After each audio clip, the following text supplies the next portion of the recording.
ಇತ್ತೀಚಿನ ಸಂಚಿಕೆಗಳನ್ನು ಜಾಹೀರಾತಿನ ಕಿರಿಕಿರಿ ಇಲ್ಲದೆ ನೋಡಿ.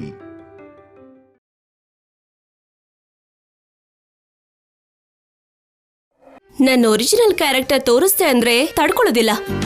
ಬನ್ನಿ ಕೂತ್ಕೊಳ್ಳಿ. ಕಲ್ಯಾಣಿ, ಬೇಡ ಅಂತ ಹೇಳಿದ್ರೆ ಅರ್ಥ ಆಗಲ್ವಾ? ಪರ್ಮಿಷನ್ ಕೇಳಬೇಕು ಅಂತ ಗೊತ್ತಾಗಲ್ವಾ? ಹೌದಾ, ಪರ್ಮಿಷನ್ ಕೇಳ್ಬೇಕಿತ್ತಾ? ಸರಿ, ತಗೊಳ್ತೀನಿ ಬಿಡಿ. ಆದ್ರೆ ನನ್ ಕುತ್ತಿಗೆಗೆ ತಾಳಿ ಕಟ್ಟೋಕ್ಕೂ ಮುಂಚೆ ನೀವ್ ನನ್ ಪರ್ಮಿಷನ್ ಕೇಳಿದ್ರಾ? ಅಟ್ಲೀಸ್ಟ್ ಒಂದ್ ಮಾತು ಹೇಳಿದ್ರಾ? ಇಲ್ವಲ್ಲ. ಆಗ ನೆನ್ಪಾಗದೆ ಇರೋ ಪರ್ಮಿಷನ್ ಇವಾಗ ನೆನ್ಪಾಗೋಯ್ತಾ? ಚೆನ್ನಾಗಿದೆ. ಅದು ಬೇರೆ, ಇದು ಬೇರೆ. ಯಾವುದು ಬೇರೆ ಅಲ್ಲ. ಮುಂಚೆ ಆದ್ರೆ ನಮ್ಮ ಮಧ್ಯ ಯಾವುದೇ ರೀತಿ ಸಂಬಂಧನೂ ಇರ್ಲಿಲ್ಲ. ಆದ್ರೆ ಇವಾಗ ಪಂಚಭೂತಗಳ ಸಾಕ್ಷಿಯಾಗಿ ಮದ್ವೆ ಆಗಿರೋ ಗಂಡ ಹೆಂಡತಿ, ಒಬ್ಬರ ಮೇಲೆ ಒಬ್ರಿಗೆ ಎಲ್ಲ ಅಧಿಕಾರನೂ ಇರುತ್ತೆ.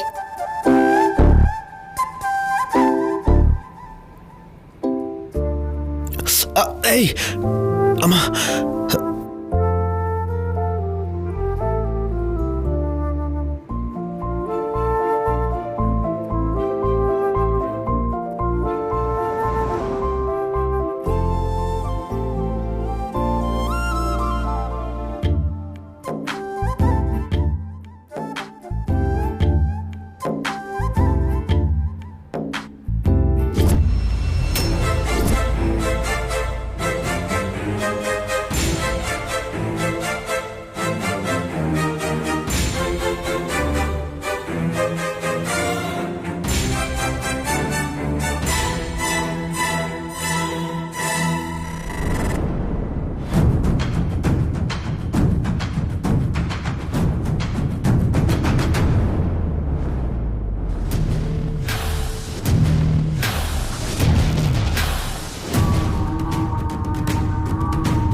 ಅಯ್ಯೋ ಅಯ್ಯೋ, ನನ್ನ ಅನುಮಾನ ನಿಜ ಆಗೋಯ್ತು.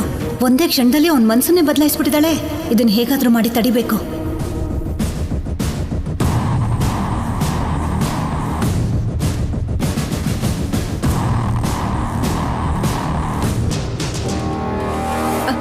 ಅಯ್ಯೋ ನೋವು! ಶೌರ್ಯ, ಶೌರ್ಯ!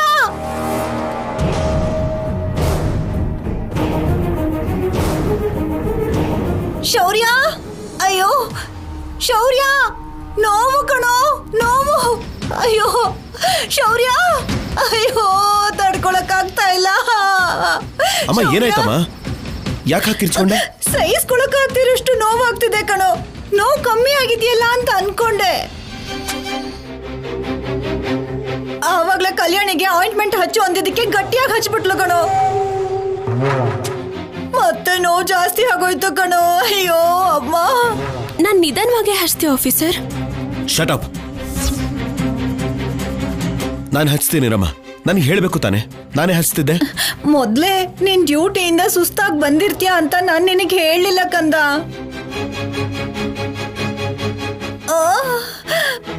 ಅಮ್ಮ, ಅಮ್ಮ,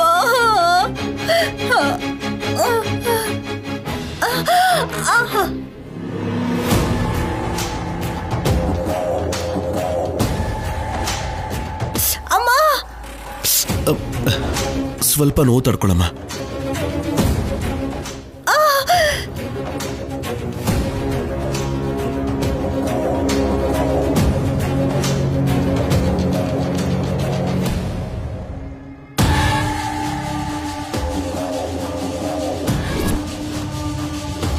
ನನ್ನ ಮಗನ ನಿನ್ನ ಸರ್ಗ ಗಂಟು ಹಾಕೋಬೇಕು ಅಂದ್ಕೊಳ್ಳೋ ಪ್ರತಿ ಸಲನೂ ನನ್ನ ಮಗ ಬಂದು ನನ್ನ ಸರ್ಗ ಹಿಡ್ಕೊಳ್ಳೋ ಹಾಗೆ ಮಾಡ್ತೀನಿ.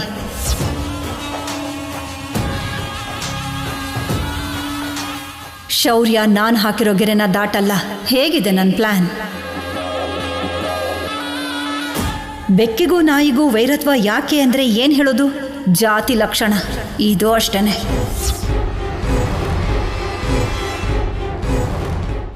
ಒಂದಲ್ಲ ಒಂದಿನ ನೀವೇ ನನ್ನ ಅರ್ಥ ಮಾಡ್ಕೋತೀರಾ ಅತ್ತೆ? ತುಂಬಾನೇ ಅರ್ಥ ಮಾಡ್ಕೊಂಡಿದ್ದೀನಿ ಬಿಡು.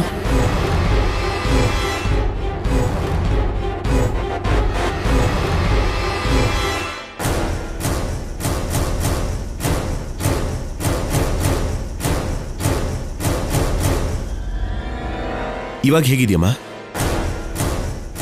ಪರವಾಗಿಲ್ಲ ಕಣೋ, ನಿನ್ ಪ್ರೀತಿಗೆ ನೋವು ಕಮ್ಮಿ ಆಗೋಯ್ತು. ಶೌರ್ಯ, ನೀನು ಹೋಗಿ ಮಲ್ಕೋ, ನಾನು ನೋಡ್ಕೋತೀನಿ. ಪರವಾಗಿಲ್ಲ ಅಪ್ಪ, ನಾನು ಇಲ್ಲೇ ಇರ್ತೀನಿ. ಮತ್ತೆ ನೋವು ಜಾಸ್ತಿ ಆದರೆ ನನ್ನ ಹೆಂಡತಿನ ನಾನು ನೋಡ್ಕೋತೀನಿ. ನೀನು ಹೋಗು. ಕಲ್ಯಾಣಿ ನಿನಗೋಸ್ಕರ ವೇಟ್ ಮಾಡ್ತಾ ಇದ್ದಾಳೆ. ಅಮ್ಮ ನೋವು ಅಂತ ಕಿರ್ಚಿ ಅರ್ಧ ಗಂಟೆ ಆದ್ಮೇಲೆ ಬಂದಿದ್ಯಾ. ಇದೇನ ನೋಡ್ಕೊಳ್ಳೋದು ಅಂದ್ರೆ? ಓಹೋ, ಇದು ಚೆನ್ನಾಗಿದೆ ಕಣೋ. ಇಷ್ಟು ವರ್ಷ ನಾನಲ್ಲದೆ ಯಾರು ನೋಡ್ಕೊಂಡಿದ್ದಾರಪ್ಪ?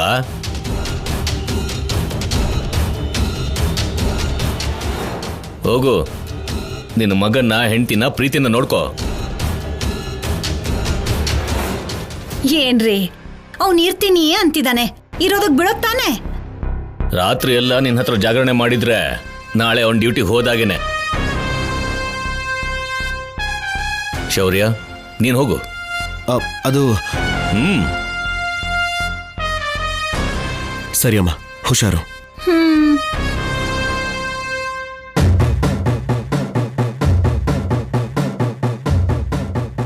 ಹೋಗಮ್ಮ.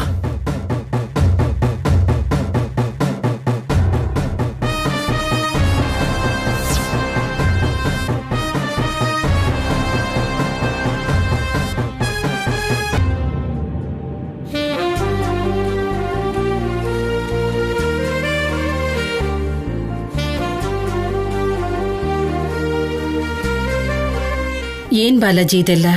ಇಷ್ಟು ಬೆಳಗ್ಗೆನೆ ಹೂವು ಬಾಳೆಕಂಬ ಎಲ್ಲ ತಗೊಂಡ್ ಬಂದಿದ್ಯಾ? ಪೂಜೆ ಇದೆ ಅಲ್ವೇನಮ್ಮ? ಪೂಜೆ ಅಂದ್ರೆ ಇವೆಲ್ಲ ಬೇಕು ಅಲ್ವಾ? ಶೌರ್ಯ ದಮಯಂತಿ ಪೂಜೆಗೆ ಒಪ್ಕೊಂಡಿಲ್ಲ ಅಲ್ವಾ? ಇದೆಲ್ಲ ಯಾಕೆ ತಗೊಂಬಂದೆ? ಕಲ್ಯಾಣಿ ಅಮ್ಮವ್ರು ತಗೊಂಡ್ ಬರೋಕ್ ಹೇಳಿದ್ರಮ್ಮ, ಅದಕ್ಕೆ ತಗೊಂಡ್ ಬಂದೆ. ಏನು ಕಲ್ಯಾಣಿ ತಗೊಂಡ್ ಬಂದ್ಲಾ? ಹೌದಮ್ಮ, ನಾನೇ ತರೋಕ್ ಹೇಳಿದ್ದು. ಆ ಕಡೆ ಶೌರ್ಯ ಒಪ್ಕೊಳ್ಳಿಲ್ಲ, ದಮಯಂತಿ ಕೂಡ ಬೇಡ ಅಂದ್ಲು. ಅವರಿಬ್ರು ಬೇಡ ಅಂದ್ಮೇಲೆ ಹೇಗ್ ಪೂಜೆ ಮಾಡಕ್ಕಾಗುತ್ತೆ? ಒಂದ್ ವೇಳೆ ಶೌರ್ಯ ಒಪ್ಕೊಂಡ್ರು ದಮಯಂತಿ ಅದ್ಗೆ ಖಂಡಿತ ಒಪ್ಕೊಳ್ಳಲ್ಲ. ಯಾಕೆ ಒಪ್ಕೊಳ್ಳಲ್ಲ?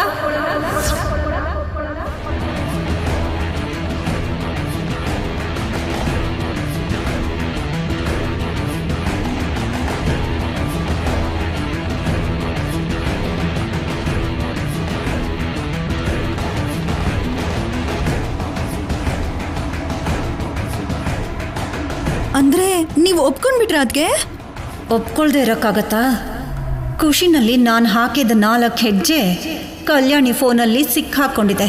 ನಾನು ಅವಳ ಕೈಯಲ್ಲಿ ಸಿಕ್ಕಾಕೊಂಡಿದ್ದೀನಿ. ಆದರೂ ಸ್ವಲ್ಪ ಟೈಮ್ ಇದೆ ಅಲ್ವಾ? ಆ ವಿಡಿಯೋನ ಹೇಗಾದರೂ ಡಿಲೀಟ್ ಮಾಡಿ ಮಾತನ್ನು ಬದಲಾಯಿಸ್ಬೇಕು. ಯಾಕೆ ಮಾತಾಡ್ತಿಲ್ಲ ದಮಯಂತಿ? ಏನದ್ಗೆ ನೀವು ಹೇಳ್ತಿರೋದು ನಿಜನಾ? ಇಂಥ ವಿಷಯದಲ್ಲಿ ಸುಳ್ಳು ಹೇಳ್ತೀನಾ? ಪೂಜೆಗೆ ನಾನು ಒಪ್ಕೊಂಡಿದ್ದೀನಿ.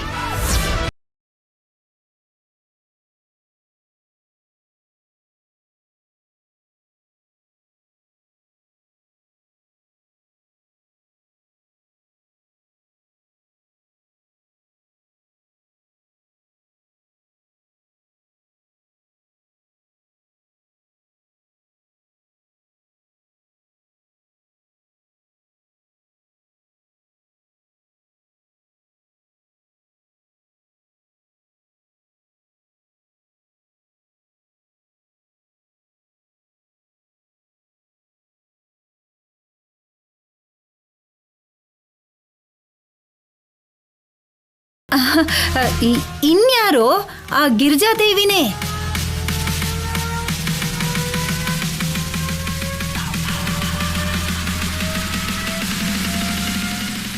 ರಾತ್ರಿ ನನ್ನ ಕನ್ಸಿಗೆ ಬಂದು ನೀನ್ ಈ ಕಲ್ಯಾಣೋತ್ಸವನ ಮಾಡಿಸಿದ್ರೆ ನಿನ್ ನೋವನ್ನೆಲ್ಲ ಕಡಿಮೆ ಮಾಡ್ತೀನಿ, ಬೆಳಿಗ್ಗೆ ಆಗೋ ಹೊತ್ತಿಗೆ ನಿನ್ ಮಾಮೂಲಿಯಾಗಿ ನಡೆಯೋ ಹಾಗೆ ಮಾಡ್ತೀನಿ ಅಂದ್ಲು.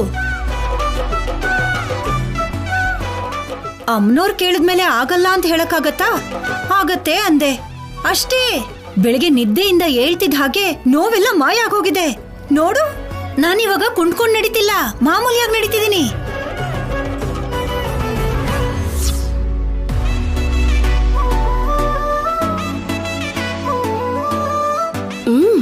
ನಮ್ಮ ಅತ್ತೆಗಿರೋ ಟ್ಯಾಲೆಂಟ್ ಸಾಮಾನ್ಯವಾದ್ದಲ್ಲ. ಆಕ್ಟಿಂಗ್ ಚೆನ್ನಾಗಿ ಮಾಡ್ತಾರೆ ಅನ್ಕೊಂಡ್ರೆ ಸಿನಿಮಾಗೂ ಕತೆ ಬರೀತಾರೆ ಅನ್ಸುತ್ತೆ. ನೋವು ಕಡಿಮೆ ಆಗ್ತಿದ್ದ ಹಾಗೆ ಎದ್ದು ಓಡಾಡ್ತಿದ್ಯಾ? ಡಾಕ್ಟರ್ ಹೇಳಿದಾರ ತಾನೆ ರೆಸ್ಟ್ ತಗೋಬೇಕು ಅಂತ. ಅಮ್ಮನವ್ರೆ ಆಶೀರ್ವಾದ ಮಾಡಿದ್ಮೇಲೆ ಡಾಕ್ಟರ್ ಮಾತು ಯಾವ ಮಹಾನೋ. ಇವತ್ತು ನಮ್ಮ ಮನೇಲಿ ಗಿರಿಜಾ ಕಲ್ಯಾಣ ನಡೆಯತ್ತೆ.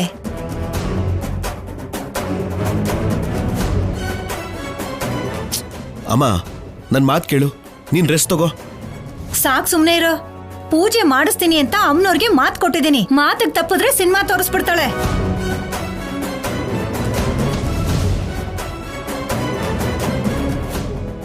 ಸಿನಿಮಾ ತೋರಿಸ್ತಾಳ ಅದ್ಗೆ? ಅದೇ ಕೋಪ ಬರುತ್ತೆ ಅಂತ ಹೇಳ್ತಾ ಇದ್ದೀನಿ.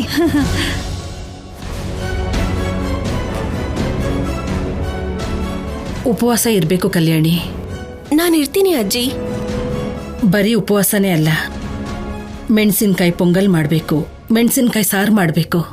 ಅಷ್ಟಕ್ಕೂ ಎಲ್ಲ ಅಡುಗೆನೂ ಮೆಣಸಿನ್ಕಾಯಿಂದನೇ ಮಾಡಬೇಕು. ಮಾಡ್ತೀನಿ ಅಜ್ಜಿ. ಅದು ಮಾತ್ರ ನಿಜ. ಅವಳು ನಾಡ್ಸೋಣ ಅಂತ ಅನ್ಕೊಂಡ್ರೆ ನನ್ನನ್ನೇ ಆಡಿಸ್ತಾ ಇದ್ದಾಳೆ. ಧನುರ್ಮಾಸದಲ್ಲಿ ಮಾಡೋ ಈ ಪೂಜೆ ತುಂಬಾ ವಿಶೇಷವಾಗಿರೋದು.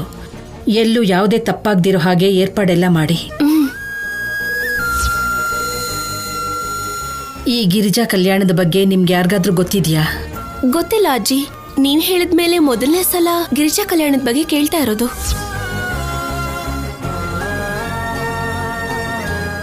ಗೊತ್ತಿಲ್ಲದೆ ಯಾವ ಕೆಲಸ ಮಾಡಿದ್ರೂ ಅದ್ರ ಫಲ ಸಿಗೋದಿಲ್ಲಮ್ಮ. ಮುಖ್ಯವಾಗಿ ಈ ಪೂಜೆ ಪುರಸ್ಕಾರದ ವಿಷಯದಲ್ಲಿ ಪೂರ್ತಿಯಾಗಿ ತಿಳ್ಕೊಂಡು ಮಾಡಬೇಕು.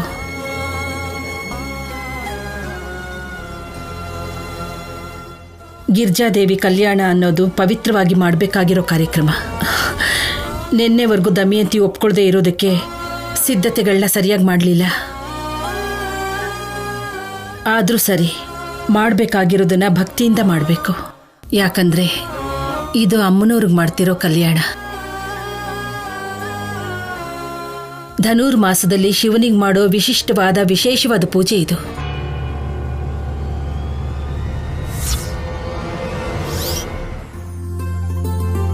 ನಾವೆಷ್ಟು ಭಕ್ತಿ ಶ್ರದ್ಧೆಯಿಂದ ಮಾಡ್ತೀವೋ ಅಷ್ಟು ಮಹಾಶಿವನ ದಯೆ ನಮಗೆ ಲಭಿಸುತ್ತೆ. ಮುಖ್ಯವಾಗಿ ಪೂಜೆಯಲ್ಲಿ ಕೂತ್ಕೊಳ್ಳೋದು ನೀನಾಗಿರೋದಕ್ಕೆ ಆ ನಿಯಮಗಳನ್ನೆಲ್ಲ ಶ್ರದ್ಧೆಯಿಂದ ನೀನೇ ಪಾಲಿಸಬೇಕು ಕಲ್ಯಾಣಿ. ಆಯ್ತು ಅಜ್ಜಿ.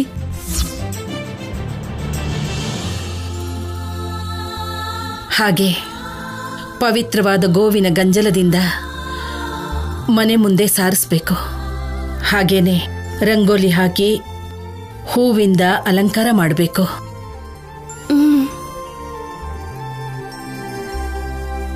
ವಿಗ್ರಹ ಪ್ರತಿಷ್ಠೆ ಮಾಡಿದ ನಂತರ ಮಲ್ಲಿಕಾರ್ಜುನ ವ್ರತ ಮಾಡಿ ಗಿರ್ಜಾ ಕಲ್ಯಾಣ ಮಾಡಬೇಕು. ಏನೋ ಮಾಮೂಲಿ ಪೂಜೆ ಅನ್ಕೊಂಡಿದ್ವಿ, ಆದ್ರೆ ತುಂಬಾ ಕಾರ್ಯಕ್ರಮ ಇದೆ ಅತ್ತೆ. ಪೂಜಾ ಕಾರ್ಯಕ್ರಮ ಮಾತ್ರ ಅಲ್ಲ, ಮತ್ತೊಂದು ಕೆಲಸ ಕೂಡ ಇದೆ. ಇನ್ನೂ ಏನಿದ್ಯಮ್ಮ? ಗಿರ್ಜಾ ದೇವಿ ಹಾಗೆ ನಮ್ಮ ಕಲ್ಯಾಣಿನ ಸಿದ್ಧ ಮಾಡಬೇಕು.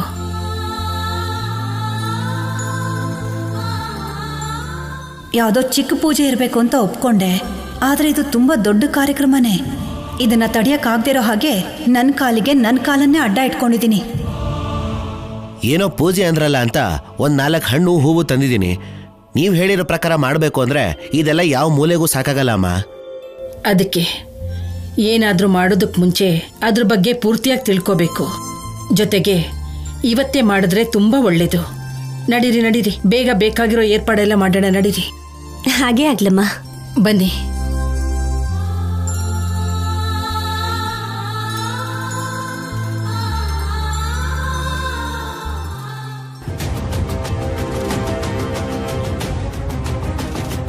ಏನದ್ಗೆ ಏನ್ ಮಾಡ್ತಿದ್ದೀರಾ? ಅರ್ಥ ಆಗ್ತಿದ್ಯಾ? ಪೂಜೆಗೆ ಬಿಲ್ಕುಲ್ ಒಪ್ಕೊಳ್ಳೋದೇ ಇಲ್ಲ ಅಂತ ಹೇಳಿದ್ರಿ, ಅಂಥದ್ರಲ್ಲಿ ಪೂಜೆ ನಡಿಬೇಕು ಅಂತಿದ್ದೀರಾ? ಏನು ಮಾಡಕ್ಕಾಗಲ್ಲ, ಪೂಜೆ ನಡಿಲೇಬೇಕು. ಅದೇ ಬೇಡ ಅಂದೋರು ಯಾಕೆ ನಡಿಬೇಕು ಅಂತಿದ್ದೀರಾ? ಶೌರ್ಯ ಕಲ್ಯಾಣಿ ಒಂದಾಗ್ಬಾರ್ದು ಅಂತ ಕಾಲ್ ಮುರಿದಿರೋ ಹಾಗೆ ಇಂಥ ಆಕ್ಟಿಂಗ್ ಮಾಡಿದೋರು ನೀವೇ. ಅವರಿಬ್ರ ಹತ್ರ ಗಿರಿಜಾದೇವಿ ಪೂಜೆ ಮಾಡಿಸ್ಬೇಕು ಅಂತ ಯಾಕಂತಿದ್ದೀರೋ ಅಷ್ಟಕ್ಕೂ ಅರ್ಥನೇ ಆಗ್ತಿಲ್ಲ. ಹೇಳಿದ್ನಲ್ಲ, ಅಮ್ಮನವ್ರೆ ಕನ್ಸಲ್ ಬಂದು ಒಪ್ಸಿದ್ರು ಅಂತ. ಸುಮ್ನಿರಿ ಅತ್ಗೆ, ನಿಮಗ್ ಗಿರಿಜಾದೇವಿ ಕನ್ಸಲ್ ಬರೋದು ಅಂದ್ರೇನು? ಅಷ್ಟೋ ಇಷ್ಟೋ ಪೂಜೆ ಮಾಡೋರ್ಗೆ ಬರ್ತಿಲ್ಲ ಅಂತಿದ್ರಲ್ಲಿ ನಿಮಗ್ ಕನ್ಸಲ್ ಬಂದಿದ್ದಾಳೆ ಅಂದ್ರೆ ನಾನಂತೂ ನಂಬಲ್ಲ. ನಂಬೇಕು. ಆಗಾಗ ಮಿಸ್ ಆಗಿ ನನ್ನಂತವ್ರ ಕನ್ಸಲ್ಲೂ ಕೂಡ ಅಮ್ಮನವ್ರು ಬರ್ತಿರ್ತಾರೆ. ನಿಮ್ಮನ್ನ ನಂಬೋದು. ಈ ಪ್ರಪಂಚದಲ್ಲಿ ಯಾರನ್ನಾದ್ರೂ ನಂಬ್ತೀನಿ ಹೊರತು ನಿಮ್ಮನ್ ಮಾತ್ರ ನಂಬಲ್ಲ. ಸುಳ್ಳಿಗೆ ಸೀರೆ ಉಡಿಸ್ದಾಗಿರುತ್ತೆ. ನಿಮ್ಮನ್ ನಂಬಲ್ಲ ಅಂದ್ರೆ ನಂಬಲ್ಲ. ಬಾರ್ಸಿದ್ರೆ ಕೆನ್ನೆ ಪೂರಿ ತರ ಊದ್ಕೊಂಡ್ಬಿಡತ್ತೆ ಅಷ್ಟೇ. ಇದು ನಂಬೋ ವಿಷಯ ಅಲ್ವೇ? ಒಂದೇ ರಾತ್ರಿಲಿ ಇಂಥ ಬದಲಾವಣೆ ಹೇಗಾಯ್ತು?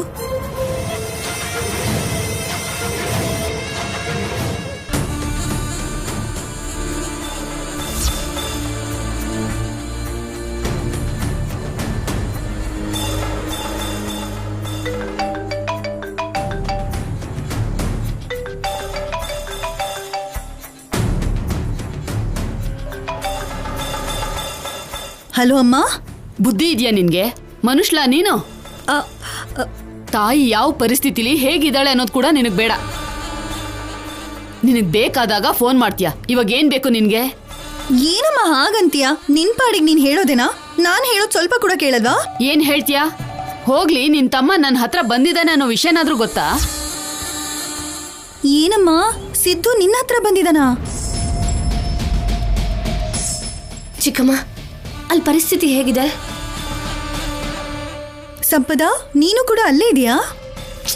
ಮೊದಲು ನಾನು ಕೇಳಿದಕ್ಕೆ ಉತ್ತರ ಹೇಳಿ ಚಿಕ್ಕಮ್ಮ.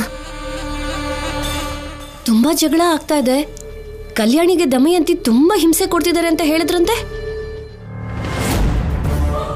ಹಾ, ನಿನ್ನೆ ರಾತ್ರಿವರೆಗೂ ಇಲ್ಲಿ ಪರಿಸ್ಥಿತಿ ಅದೇ. ಆದ್ರೆ ರಾತ್ರಿ ಏನ್ ನಡೀತೋ ಗೊತ್ತಿಲ್ಲ. ಬೆಳಗ್ಗೆ ಹಾಕೋ ಅಷ್ಟೊತ್ತಿಗೆ ಎಲ್ಲ ಬದಲಾಗೋಯ್ತು. ಏನಾಯ್ತು? ಕಾವಲಿ ಮೇಲೆ ದೋಸೆ ತಿರುಗಿಸಿದ ಹಾಗೆ ದಮಯಂತಿ ಅತ್ತಿಗೆ ಮಾತ್ ಬದಲಾಯಿಸ್ಬಿಟ್ರು. ಇವಾಗ ಆ ಶೌರ್ಯ ಕಲ್ಯಾಣಿ ಇಬ್ರು ಚೆನ್ನಾಗಿರ್ಬೇಕು ಅಂತ ಪೂಜೆ ಮಾಡಿಸ್ತೀನಿ ಅಂತಿದ್ದಾರೆ. ಚಾನ್ಸೇ ಇಲ್ಲ ಚಿಕ್ಕಮ್ಮ. ನನಗೂ ಅರ್ಥ ಆಗ್ದಿರೋದು ಅದೇ. ಸರಿ, ನಾನ್ ಜಾಸ್ತಿ ಮಾತಾಡೋಕ್ಕಾಗಲ್ಲ, ಯಾರಾದ್ರೂ ನೋಡ್ಬಿಡ್ತಾರೆ. ಇಲ್ಲಿ ಏನ್ ನಡೀತಿದೆ ಅನ್ನೋದನ್ನ ಅವಾಗ ಅಪ್ಡೇಟ್ ಮಾಡ್ತೀನಿ ಬಿಡು.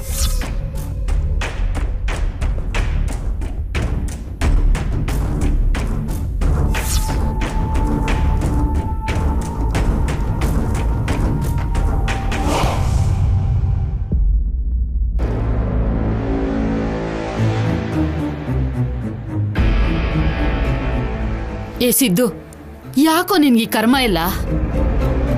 ನಿನಗ್ ಮಾತ್ರ ಅಲ್ಲ, ನಿನ್ ಜೊತೆ ಸರಿ ನನಗೂ ಕೂಡ.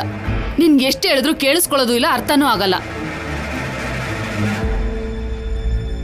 ನಿನ್ಗೆ ಸಂಪದ ಮೋಡಿ ಮಾಡಿದಾಳೆ.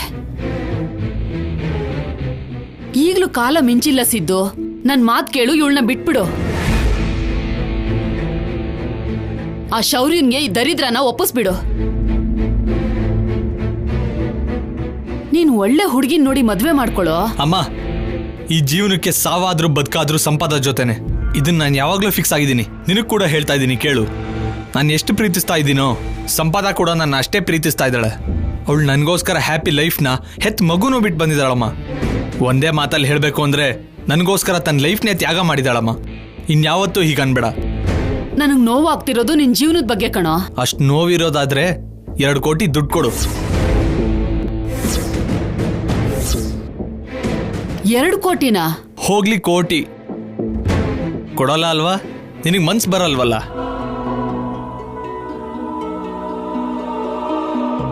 ಅದಕ್ಕೆ ನನ್ನ ಪ್ರಯತ್ನ ನಾನು ಮಾಡ್ತಾ ಇದ್ದೀನಿ. ಏನ್ ಮಾಡ್ತೀಯೋ? ಈಗಿಂದೀಗ್ಲೇ 2 ಕೋಟಿ ನಿನ್ಗೆಲ್ ಸಿಗುತ್ತೆ? ಶೌರ್ಯ ಅವ್ರ ಮನೆಯಲ್ಲಿ.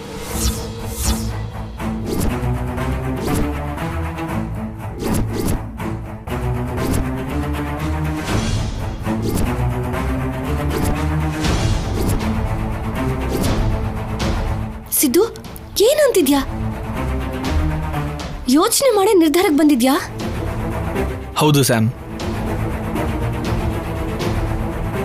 ಈ ವಿಡಿಯೋ ನೋಡು, ನಮ್ಮ ಅಕ್ಕ ಕಳಿಸಿದಾಳೆ.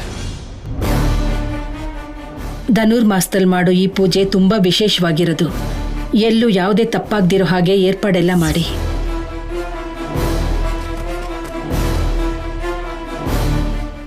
ಜೊತೆಗೆ ಇವತ್ತೇ ಮಾಡಿದ್ರೆ ತುಂಬಾ ಒಳ್ಳೇದು. ನಡೀರಿ, ಬೇಗ ಬೇಕಾಗಿರೋ ಏರ್ಪಾಡೆಲ್ಲ ಮಾಡೋಣ. ನಡೀರಿ. ಎಲ್ಲರೂ ಪೂಜೆ ಗಡಿಬಿಡಿಲಿರ್ತಾರೆ. ಇದೇ ನಮ್ಗೆ ಕರೆಕ್ಟ್ ಟೈಮ್.